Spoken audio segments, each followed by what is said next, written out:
जय हिंद दोस्तों, मैं जमशेद आपके अपने YouTube चैनल रिहान क्लासेस पर आपका एक बार फिर स्वागत करता हूं। बच्चों, आपने जो शॉर्ट वीडियो में मुझे प्यार दिया उसका बहुत बहुत शुक्रिया। बच्चों, मैं यूपी पुलिस को ध्यान में रखते हुए, जैसे आपको मालूम है कि पेपर जो है 1 महीना रह चुका है, तो उसे ध्यान में रखते हुए अब मैं शॉर्ट वीडियो के साथ साथ जो है लॉन्ग वीडियो भी बनाऊँगा।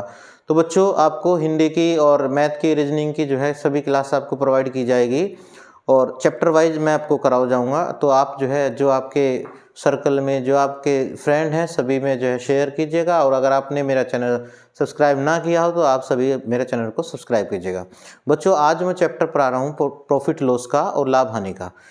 जैसे कि आपको पता है कि अर्थमेटिक मैथ में या जो कंपटीशन के लिहाज से ये चैप्टर बहुत इंपॉर्टेंट चैप्टर है और उससे कई क्वेश्चन आपके जो है यूपी पुलिस में और एसएससी जीडी के अंदर जो है आते हैं। किसी भी कंपटीशन में अगर आप दोगे तो आपका प्रॉफिट लॉस जो है वो मोस्ट इंपॉर्टेंट चैप्टर है।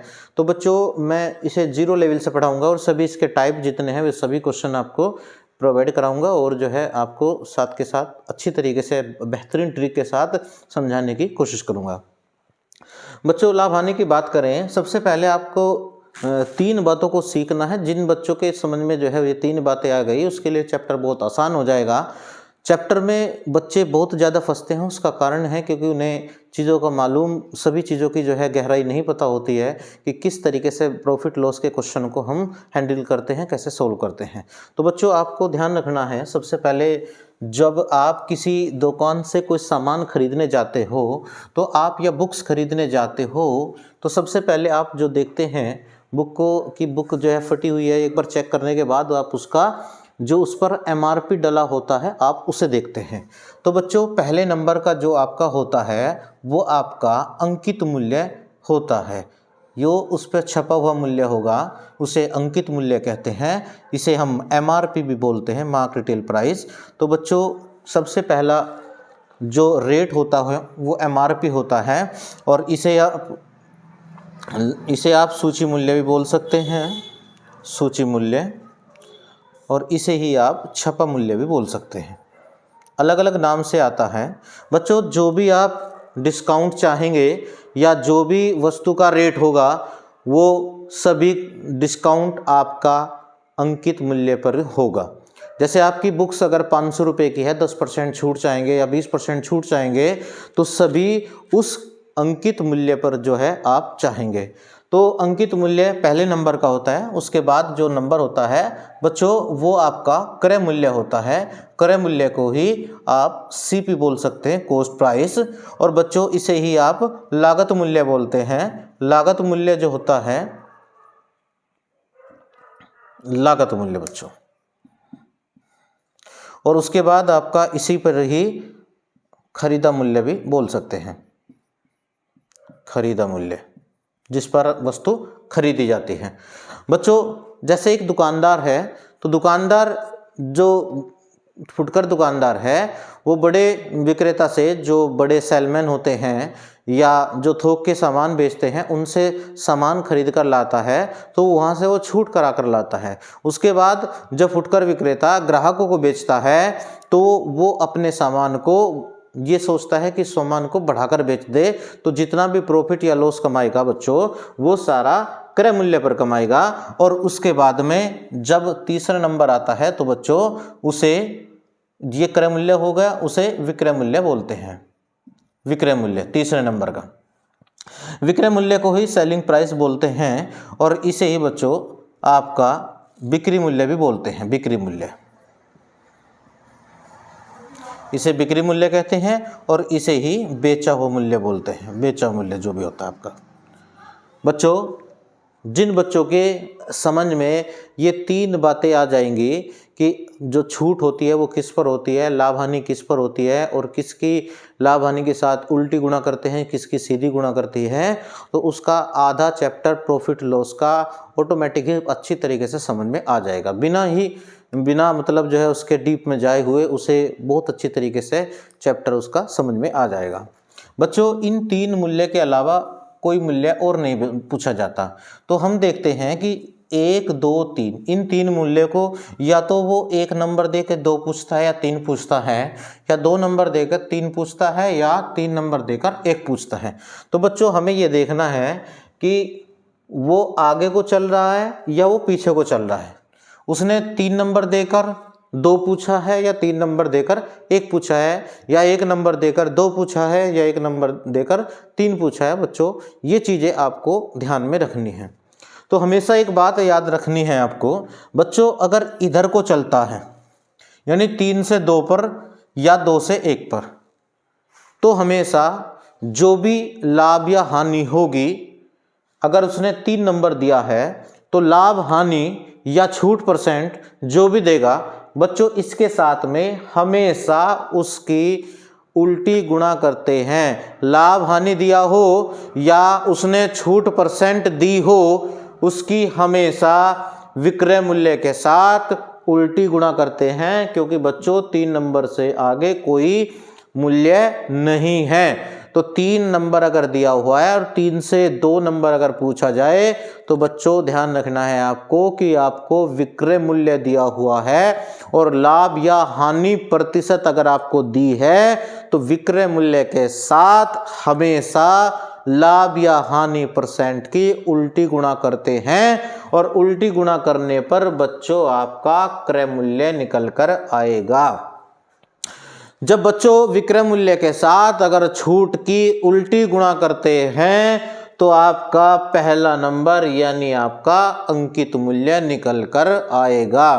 बच्चों इसी प्रकार अगर आपका अंकित मूल्य दिया हुआ है और आपका छूट परसेंट दी है तो बच्चों कभी भी अंकित मूल्य के साथ छूट परसेंट की उल्टी गुणा नहीं होती, हमेशा सीधी गुणा होती है, क्योंकि बच्चों 1 नंबर से पहले कोई भी नंबर नहीं दिया हुआ है। तो 1 से आप 2 पर या 3 पर जा सकते हैं। अगर क्वेश्चन आपका दुकानदार का है तो जब आपका अंकित मूल्य दिया हुआ है तो अंकित मूल्य के साथ छूट की सीधी गुणा करने पर दुकानदार के लिए विक्रय मूल्य निकल कर आता है। यदि क्वेश्चन ग्राहक का है तो ग्राहक के लिए वो बच्चों क्रय मूल्य हुआ और दुकानदार के लिए वो विक्रय मूल्य हुआ। जैसे आप ये समझिए कि 500 रुपये की कोई वस्तु है और उस पर 10% की छूट कर दी, तो 10% छूट करने पर 50 रुपये की आपकी छूट हो गई।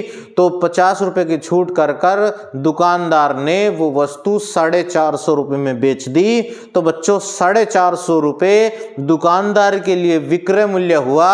एक ग्राहक ने उसके 450 रुपये दिए, ग्राहक के लिए 450 रुपये खरीदा हुआ मूल्य हुआ। तो बच्चों अगर आपका अंकित मूल्य दिया हुआ है और छूट परसेंट दी है तो अंकित मूल्य के साथ हमेशा छूट की सीधी गुणा करने पर दुकानदार के लिए विक्रय मूल्य निकलेगा और ग्राहक के लिए क्रय मूल्य निकलेगा। आपको ये बातें बहुत अच्छी तरीके से याद रखनी है। जो मैं पॉइंट लिखवा रहा हूँ उन्हें पॉइंट को आपको अपनी कॉपी में नोट कर लेना है। बच्चों अंकित के साथ छूट की हमेशा सीधी गुणा होगी, कभी उल्टी गुणा नहीं होगी। उसके बाद अब आपका क्रय मूल्य दिया हुआ है, 2 नंबर दिया हुआ है। आपको ध्यान रखना है अगर आपके पास वस्तु का क्रय मूल्य है और आपके पास लाभ या हानि प्रतिशत है तो बच्चों आपको ध्यान रखना है कि लाभ या हानि की हमेशा क्रय मूल्य के साथ सीधी गुणा होती है, कभी उल्टी गुणा नहीं होती। बच्चों क्रय मूल्य से हमेशा लाभ हानि की सीधी गुणा करके विक्रय मूल्य निकलता है। क्रय मूल्य के साथ लाभ या हानि की उल्टी गुणा नहीं होती। क्रय मूल्य के साथ जब हम छूट की उल्टी गुणा करते हैं तब बच्चों अंकित मूल्य निकल कर आता है, और क्रय मूल्य के साथ में यदि लाभ हानि की सीधी गुणा करते हैं तो विक्रय मूल्य निकल कर आता है। तो आपको 2 नंबर देकर यदि 3 नंबर निकालना है तो आपको हमेशा जो भी लाभ या हानि प्रतिशत होगी उसकी हमेशा सीधी गुणा करनी होगी। अगर आपको क्रय मूल्य दे रखा है और छूट परसेंट दे रखी है तो उसके साथ हमेशा आपकी उल्टी गुणा होगी और उल्टी गुणा होकर आपका अंकित मूल्य निकल कर आ जाएगा। तो बच्चों अगर उसने 2 नंबर देकर 3 नंबर पूछा है तो उसने सीधा पूछा है तो आप सीधी गुणा कीजिएगा। 1 नंबर देकर 3 नंबर पूछा है तो उसने सीधा पूछा है, सीधी गुणा कीजिएगा। अगर 3 नंबर देकर 2 नंबर पूछा या 1 नंबर पूछा है तो उसने उल्टा पूछा है, तो आप जो भी आपके लाभ हानि या छूट परसेंट है उसकी उल्टी गुणा कीजिएगा। बच्चों जो छूट होती है वो अंकित मूल्य पर होती है, जो लाभ हानि होती है वो हमेशा क्रय मूल्य पर होती है। तो एक तो आपसे ये देकर ये पूछा जाएगा, या देकर ये पूछा जाएगा, या ये देकर ये पूछा जाएगा, या आपसे लाभ प्रतिशत या हानि प्रतिशत ये ज्ञात करने के लिए कहा जाएगा। तो जब लाभ या हानि प्रतिशत निकालेंगे तो बच्चों लाभ या हानि हमेशा क्रय मूल्य पर निकलती है। तो लाभ या हानि प्रतिशत बटे क्रय मूल्य और गुणा के, आप क्रय मूल्य लिखेंगे और गुणा के 100। बच्चों इससे आपका लाभ हानि प्रतिशत निकल कर आ जाएगा। अगर आपसे छूट प्रतिशत पूछा जाए तो बच्चों छूट जो हमेशा होती है वो अंकित मूल्य पर होती है। तो छूट जो होगी वो अंकित मूल्य पर होगी, तो बटे में अंकित मूल्य रखेंगे और परसेंट में बदलने के लिए गुणा 100 कर देंगे। तो बच्चों आपको ये जो बहुत बारीकी की चीज़ है, आपको अपनी कॉपी में पहले नोट्स बनाइएगा, नोट्स को अच्छी तरीके से याद करिएगा और आप अपने दिमाग में ये चीज़ें सोचिएगा कि किसकी हम उल्टी गुणा करते हैं और किसकी हम सीधी गुणा करते हैं। क्योंकि बच्चों हमेशा इस चैप्टर में जो बच्चों को दिक्कत आती है वो यही आती है कि लाभ प्रतिशत दे रखा है और क्रय मूल्य दे रखा है, उसे ये नहीं पता होता कि उसकी सीधी गुणा करूं या उल्टी गुणा करूं। अगर सीधी गुणा करता हूं तो क्या निकलता है, अगर छूट की क्रय मूल्य के साथ उल्टी गुणा करता हूं तो क्या निकलता है। तो बच्चों इसे सारी चीज़ों को आपको अपने नोट्स में जो है पॉइंट डालकर इसे अच्छी तरीके से नोट्स में जो है लिखिएगा और उन अच्छी तरीके से याद कीजिएगा। तो एक बार फिर मैं एक बार रिवाइज से करा देता हूं बच्चों। अंकित मूल्य के साथ छूट की हमेशा सीधी गुणा होगी। सीधी गुणा करने के बाद आपका जो ग्राहक का क्वेश्चन होगा तो क्रय मूल्य निकलेगा, अगर दुकानदार दिया है तो उसके लिए विक्रय मूल्य निकलेगा। क्रय मूल्य के साथ लाभ या हानि की हमेशा सीधी गुणा होगी और लाभ हानि की सीधी गुणा करके बच्चों विक्रय मूल्य प्राप्त होगा। क्रय के साथ लाभ या हानि की कभी उल्टी गुणा नहीं होती। तीसरा पॉइंट बच्चों, विक्रय मूल्य के साथ लाभ या हानि की हमेशा उल्टी गुणा करेंगे तो क्रय मूल्य निकलेगा, और विक्रय के साथ अगर छूट की उल्टी गुणा करेंगे तो बच्चों आपका अंकित मूल्य निकलेगा। तो अगर इधर को चलना 1 2 3 से चलना है तो सीधा चलना तो सीधी गुणा करेंगे, और उल्टा चलना है तो उल्टी गुणा करेंगे। लाभ या हानि प्रतिशत हमेशा जो निकलेगा बच्चों क्रय मूल्य पर निकलेगा, और छूट हमेशा जो निकलेगा वो अंकित मूल्य पर निकलेगा। तो आप जो है इन्हें एक बार नोट कर लीजिएगा। बच्चों पेपर में जो आता है वो ज़्यादातर जो है सूची मूल्य या लागत मूल्य या बिक्री मूल्य ये आपका जो है लिखा रहता है। तो इन चीज़ों को ध्यान रखना है कि बिक्री मूल्य ही जो आपका विक्रय मूल्य होता है, लागत मूल्य ही आपका क्रय मूल्य होता है, और सूची मूल्य ही आपका अंकित मूल्य होता है। अब हम इस पे जो है फर्स्ट टाइप आपका जो है स्टार्ट करते हैं। बच्चों फर्स्ट टाइप मैंने एक क्वेश्चन लिखा हुआ है, आप इसे देखिएगा। बहुत ही शानदार ट्रिक के साथ मैं आपको इसे कराऊंगा। तो इसे किस तरीके से करेंगे बच्चों, आइए देखते हैं।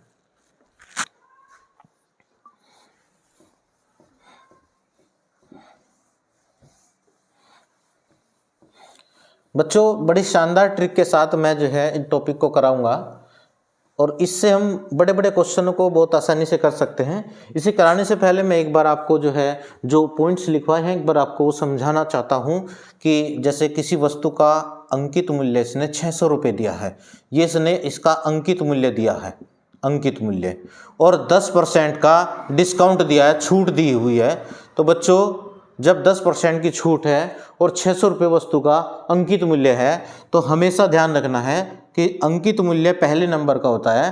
अंकित मूल्य के साथ हमेशा छूट की सीधी गुणा करेंगे। और अगर ये दुकानदार का क्वेश्चन है तो हम देखते हैं कि 600 रुपये की वस्तु को अगर 10% छूट करके बेचा तो दुकानदार ने कितने का बेचा। 10% को आप 90/100 लिख सकते हैं, 100 में से 10 रुपये कम करके, यानी 90/100, यानी 100 में से 90 रुपये में उसने बेचा। और इसे हम 10% की जैसे वैल्यू होती है 1/10, 10% हटाएंगे बटे में 100 कर देंगे, तो 10 रुपये में से 1 रुपया कम करके बेचा, यानी 9/10 कर सकते हैं। 10 में से 1 कम करोगे तो 10 उसका अगर अंकित है तो उससे 1 कम करके बेचा, यानी 9 रुपये में बेचा। तो बच्चों वो वस्तु बिकी कितने में, 9×6 = 540 रुपये में बिकी। तो ये उसका विक्रय मूल्य आया, विक्रय मूल्य। यही सवाल अगर ये होता कि किसी वस्तु का विक्रय मूल्य यानी कोई वस्तु 500 रुपये में बेची गई और उस पर 20% का लाभ कमाया, 500 रुपये में बेच दी और इस पर 20% का लाभ कमाया, तो बच्चों इसने तीसरे नंबर का दिया हुआ है और लाभ दिया हुआ है 20% का। तो जब विक्रय मूल्य दिया हुआ है और लाभ दिया हुआ है, तीसरे नंबर से बच्चों आप चौथे नंबर पर नहीं जा सकते, तो तीसरे से आप वापस हटेंगे। तो तीसरे से जब वापस हटेंगे तो विक्रय के साथ हमेशा लाभ या हानि जो परसेंट होगी उसकी उल्टी गुणा होती है। 20% बच्चों 1/5 होता है, 20/100 करोगे तो 1/5, तो 5 रुपए की वस्तु 1 रुपए के लाभ से 6/5 में बिकेगी। तो इसकी आपको उल्टी गुणा करना है, यानी 5/6 से आप इसकी गुणा कर देंगे तो ये आपका 2500 और बटे 6 आ जाएगा। आप इसे जो है हल कर लीजिएगा, जो भी हल करके आएगा वही आपका क्वेश्चन का क्रय मूल्य होगा। बच्चों आपने देखा कि विक्रय मूल्य है और लाभ दिया हुआ है, उल्टी गुणा की, अंकित मूल्य दिया हुआ है, छूट दी हुई है, पहले नंबर का है विक्रय मूल्य निकल कर आया, तीसरे नंबर का सीधी गुणा की। अगर आपको वस्तु का क्रय मूल्य दिया हुआ है या लागत मूल्य दिया हुआ है, किसी वस्तु का लागत मूल्य 500 रुपये है और उस पर 20% का लाभ दिया हुआ है, लाभ आपको परसेंट में देगा या आपको जो है रुपए में देता है, इस तरीके से लाभ दिया जाता है। अगर वस्तु का क्रय मूल्य 500 रुपये है और उस पर 20% का लाभ दिया जाता है, तो बच्चों आपको पता है कि क्रय मूल्य दूसरे नंबर का होता है, दूसरे नंबर का होगा और लाभ आपका जो परसेंट होता है उसकी जो है हम दूसरे नंबर के साथ में सीधी गुणा करेंगे तो आपका तीसरे नंबर का यानी आपका विक्रय मूल्य निकल कर आ जाएगा। तो आपका जो विक्रय मूल्य हुआ 500 के साथ में जब 20% लाभ की 6/5 की गुणा करेंगे तो ये आपका विक्रय मूल्य 600 रुपये आया। तो आप देख रहे हैं कि जब आपका दूसरे नंबर का क्रय मूल्य दिया हुआ है और लाभ प्रतिशत दिया हुआ है तो क्रय के साथ लाभ की जब सीधी गुणा करेंगे तो बच्चों आपका विक्रय मूल्य निकल कर आएगा। विक्रय दे रखा था तो लाभ परसेंट दे रखा था तो उसकी उल्टी गुणा करी तो उसका आपका क्रय मूल्य निकल कर आया। क्रय दे रखा, लाभ परसेंट दे रखी तो आप सीधी गुणा कीजिएगा, 2 नंबर दे रखा है और लाभ प्रतिशत दे रखा है, सीधी गुणा करके आपको 3 नंबर यानी आपको विक्रय मूल्य प्राप्त होगा। यदि आपका अंकित मूल्य दे रखा है और छूट प्रतिशत दे रखी है तो अंकित के साथ आपने छूट की सीधी गुणा करी, दुकानदार का क्वेश्चन था तो उसका विक्रय मूल्य निकल कर आया, अगर वस्तु खरीदने वाले का होता तो वो उसके लिए क्रय मूल्य प्राप्त होता। तो बच्चों इस तरीके से पॉइंट को ध्यान रखते हुए जो मैंने शुरू में पॉइंट बताए हैं और ये कुछ क्वेश्चन लिए हैं, इससे आप उल्टी सीधी गुणा को बहुत आसानी से क्वेश्चन को कर सकते हैं। अब आइए टाइप पर आते हैं। बच्चों इस टाइप को जो है हम दंड आरेख बोलते हैं, दंड विधि बोलते हैं। इसे हम ऐसे देखते हैं कि एक व्यापारी ने अपने सामान का 2/3 भाग 10% हानि पर बेच दिया, शेष भाग को कितने प्रतिशत लाभ पर बेचे कि पूरे सौदे पर 10% का लाभ हो। बच्चों 2/3 भाग का मतलब होता है, टाइप फर्स्ट अगर करते हैं, ये टाइप फर्स्ट डालता हूं मैं और इसमें हम बहुत बड़े बड़े क्वेश्चनों को बहुत आसानी से सोल्व कर सकते हैं। 2/3 का मतलब बच्चों होता है कि 3, जैसे मैं कहूँ कि 3 हिस्से हैं और 3 में से 2 हिस्से, 3 में से 2 हिस्से यानी पहला हिस्सा वो इसने 10% हानि से बेचा, दूसरा हिस्सा वो 10% हानि से बेचा, तो 2 हिस्से 10% के हानि से बेच दिए, इसका मतलब उसे 20% का लॉस हो गया। 2 हिस्से बेच दिए और 2 हिस्से पर उसे अगर 20% का लॉस हुआ, अब वो चाह रहा है कि शेष जो एक हिस्सा बचा उसे जो है कितने प्रतिशत लाभ पर बेचे कि पूरे सौदे पर 10% का लाभ हो जाए, यानी तीनों हिस्से 10-10 सबके हिस्से में 10-10 रुपये आ जाए। बच्चों जब पहले से ही आपको पता है कि 2 व्यक्ति अगर अपना यानी 3 व्यक्ति अपना सामान लेकर जाएं और 3 में से 2 व्यक्ति पहले ही अपने माल पर 10-10 रुपये का नुकसान कर आए तो 20 रुपये का नुकसान हो गया, जबकि वे चाह रहे हैं कि सभी के हिस्से में 10-10 रुपये प्लस में आ जाए, यानी सबके हिस्से को में 10-10 रुपये आने का मतलब सबको 10-10 रुपये का प्रॉफिट हो जाए। तो बच्चों इस तीसरे सामान को इस हिसाब से बेचना है जिससे कि ये 10-10-20% की हानि भी खत्म हो जाए और ऊपर से 20-20 मतलब 10-10 रुपये आपस में बांट ले। तो बच्चों इनके पास अगर 30% लाभ होता तो आपस में 10-10% बट जाता तीनों हिस्सों में, लेकिन पहले से ही 20% का नुकसान है।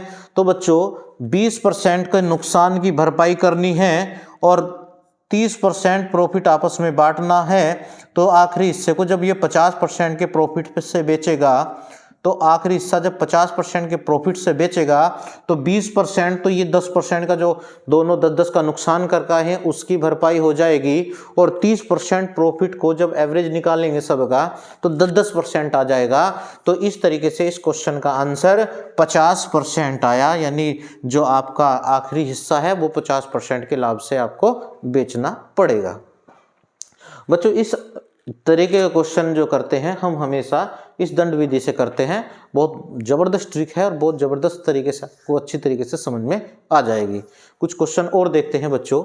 इसी पर अगर ये कह देता कि एक सामान, अपने सामान का इसने कहा 1/3 भाग 10% हानि पर बेच दिया और शेष भाग को कितने प्रतिशत लाभ पर बेचे कि शेष भाग पूरे सौदे पर 10% का लाभ हो। बच्चों अब के इसने 1/3 हिस्सा 10% की हानि से बेचा है।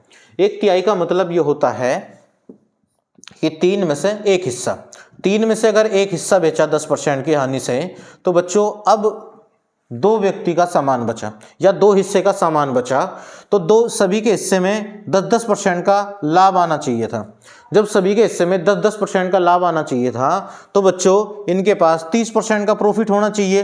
30% प्रॉफिट होगा तो ये आपस में 10-10 बांट लेंगे, तो सबके हिस्से में 10-10 आ जाएगा। लेकिन पहले से ही 10% का नुकसान है एक हिस्से पर, तो उसकी भरपाई करनी है। तो इसका मतलब 40% लाभ पर ये 2 हिस्से बेचने हैं, और जब 40% पे 2 हिस्से बेचने हैं तो प्रत्येक बच्चों 20-20% के प्रॉफिट से बिकेगा। तो 20% इस क्वेश्चन का आंसर आएगा। शेष भाग को 20% के लाभ से बेचेगा, जिससे पूरे सौदे पर उसे 10-10% का लाभ हो जाएगा।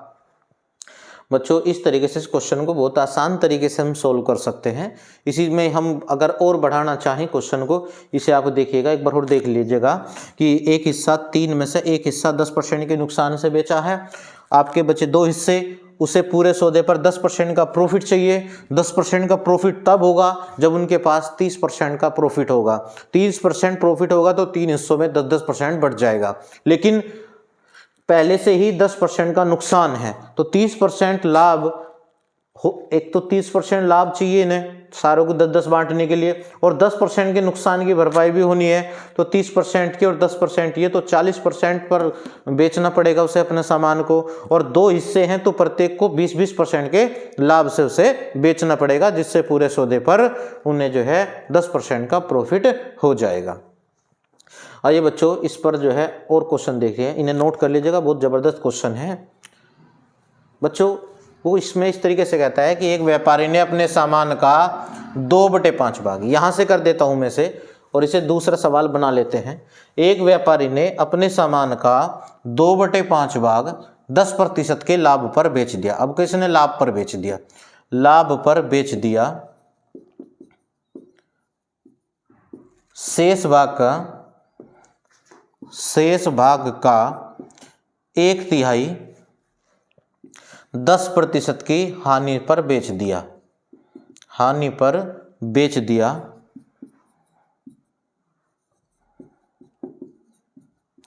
शेष भाग का आधा 20% के लाभ पर बेच दिया। 20% के लाभ पर बेच दिया।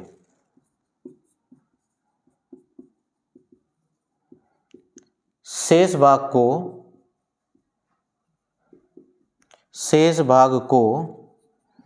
कितने प्रतिशत लाभ पर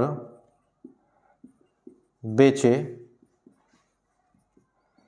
कि पूरे सौदे पर 15% लाभ हो। बच्चों इस तरह के क्वेश्चन है। एक व्यापारी ने अपने सामान का 2/5 भाग 10% लाभ पर बेच दिया। शेष भाग का 1/3 10% हानि पर बेच दिया। शेष भाग का आधा 20% लाभ पर बेच दिया। शेष भाग को कितने प्रतिशत लाभ पर बेचे कि पूरे सौदे पर 15% का लाभ हो। आइए बच्चों देखते हैं। 2/5 का मतलब होता है बच्चों 5 हिस्सों में से 2 हिस्से। यानी मैं कह सकता हूं कि अगर मैं ये कहूं कि इसके 5 हिस्से और 5 हिस्सों में से 2 हिस्से बेचे 10% के लाभ पर। 10 पर ये बेचा, 10 पर ये बेचा। अब बचे हिस्से 3 बच्चों, 20% का मुनाफा हो गया। उसने कहा शेष भाग का 1/3, यानी जो शेष भाग 3 बचे उनमें से एक हिस्सा 10% के हानि से बेच दिया। बच्चों आप देख रहे हैं कि एक प्लस है एक माइनस है, ये दोनों कट जाएंगे।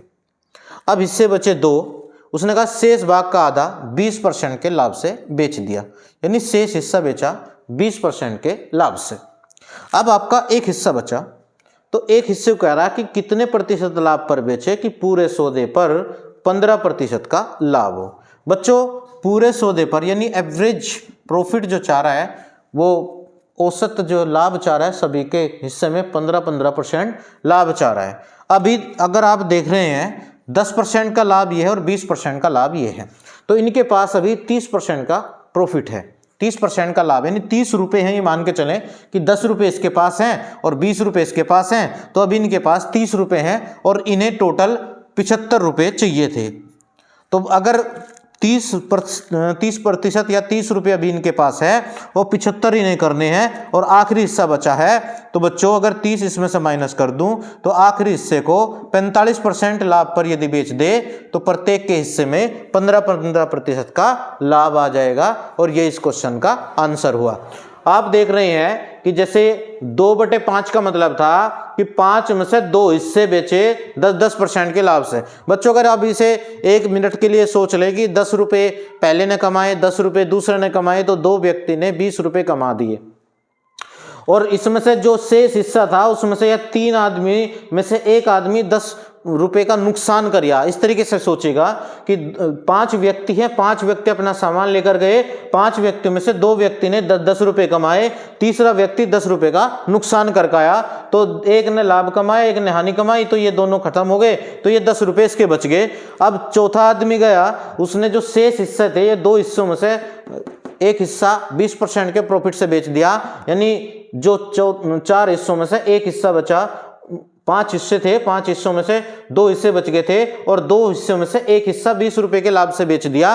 तो पहले पर 10 रुपए बचे हुए हैं, 20 रुपए ये हुए, तो दोनों जोड़कर 30 रुपए हो गए। तो इनके पास अभी 30 रुपए मौजूद हैं और पूरे सौदे पर वो चाह रहा है कि 15% का लाभ हो, यानी सबके हिस्से में 15-15 रुपए आ जाए। ऐसे मान के चलिएगा अगर सबके हिस्से में 15-15 रुपए आएंगे तो बच्चों इनके पास 75 रुपए होने चाहिए थे, जिससे ये आपस में 15-15 रुपए बांट लेंगे। लेकिन आप देख रहे हैं अभी इनके पास में केवल 30 रुपए हैं, तो आखिरी हिस्से को अगर ये 45% के लाभ से बेच देगा तो सबके हिस्से में 45% ये और 30 वे 75% हो गया और पूरे सौदे पर 15% का प्रॉफिट हो जाएगा। तो आखिरी हिस्सा उसे 15% के लाभ से बेच देंगे।